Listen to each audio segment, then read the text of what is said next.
காலைதோறும் கர்த்தருடைய வார்த்தையை கேட்க வந்த உங்களை ஆண்டவராக இயேசு கிறிஸ்து இனிய இன்ப நாமத்தினாலே உங்களை வாழ்த்தி வரவேற்கின்றேன். இன்றைக்குரிய வார்த்தை 5வது வார்த்தை.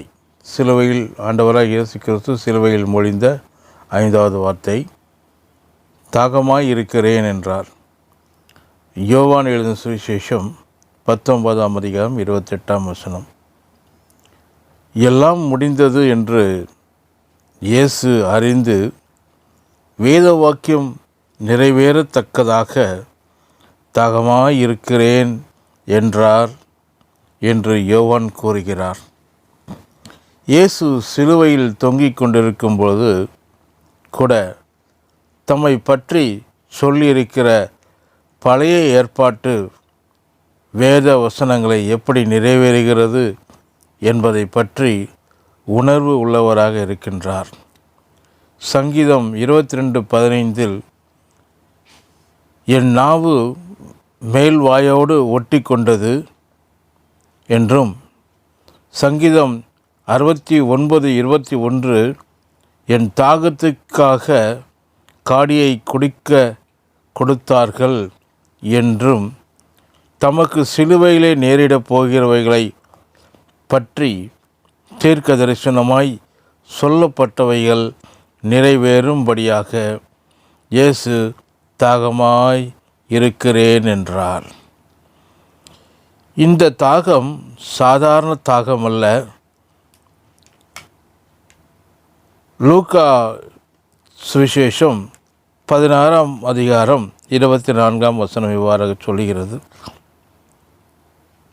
ஏழை லாசருவின் கதையில் வரும் ஐஸ்வர்யவான் பாதாளத்திலிருந்து தகப்பனாகிய ஆபிரகாமே, நீர் எனக்கு இறங்கி லாசரு தன் விரலின் நுனியை தண்ணீரில் தோய்த்து என் நாவை குளிர பண்ணும்படி அவனை அனுப்ப வேண்டும் என்று ஏங்கினது போன்ற ஒரு தாகம். அது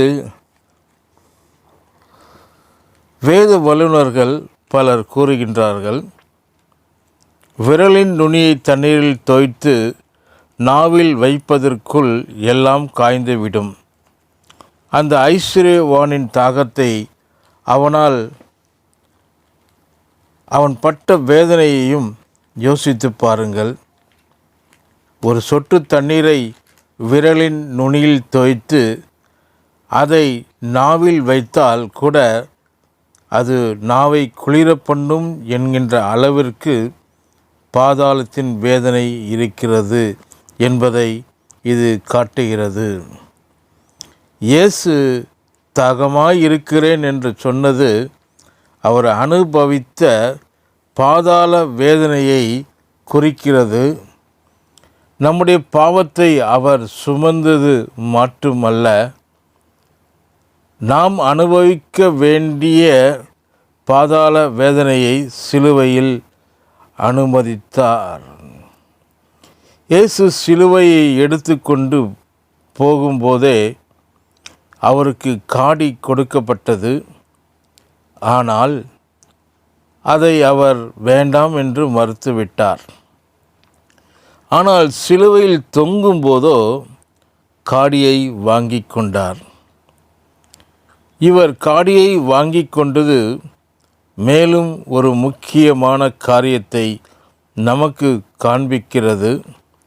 அதாவது தலைமுறையாக நமக்கு வந்து கொண்டிருந்த தலைமுறை சாபங்களை எல்லாம் இயேசு நீக்கிவிட்டார் என்பதையும் இது காட்டுகிறது. இஸ்ரவேலர் மத்தியில் பிதாக்கள் திராட்சை காய்களை தின்றார்கள், பிள்ளைகளின் பற்கள் கூசி போயின என்ற பழமொழியை இருந்து வந்தது. அதாவது தங்கள் முன்னோர்கள் செய்த பாவத்திற்காக நாங்கள் இன்றைக்கு இப்படி கஷ்டப்பட்டு கொண்டிருக்கிறோம் என்பதை குறிக்கத்தான் இப்படி சொன்னார்கள்.